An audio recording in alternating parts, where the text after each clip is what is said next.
రాఘవయ్య గారు ఇలా రండి.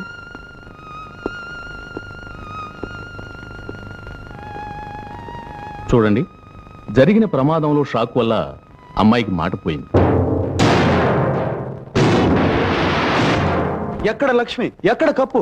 పాట నేర్పిన ఈ గురువుకి ఏం కానుకిస్తుందో తెలుసుకోవాలి. ఎక్కడండి? పైనుంది బాబు. లక్ష్మి, ఎక్కడ నువ్వు గెలుచుకొచ్చిన కప్పు?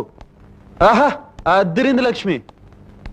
నీ మాటలాగా బ్రహ్మాండంగా ఉంది, నీ పాటలాగా అద్భుతంగా ఉందనుకో. అది సరే, నువ్వు కప్పు గెలుచుకొచ్చావు, నీకు పాట నేర్పి నాకేమిస్తావు?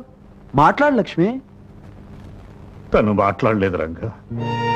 పోటీల్లో జరిగిన ప్రమాదం మూలంగా లక్ష్మి గొంతు మోగపోయింది. ఏమిటి ఏమిటి మీరనేది? అవును రంగా, పట్నంలో డాక్టర్ పరీక్ష చేసి చెప్పాడు లక్ష్మికి మాట పోయిందని, ఇక మాట్లాడలేదని.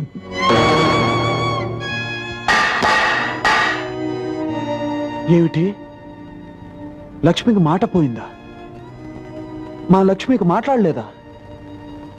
మాట్లాడితే ముత్యాలు రాలినట్టుగా, పాట పాడితే ప్రకృతి పరవశించినట్టుగా ఉండే లక్ష్మి కంఠం మోగపోయిందా? తన పలకరింపుతో లోకాన్ని పులకరింపు చేసే లక్ష్మి ఇక మాట్లాడలేదా? అబద్ధం,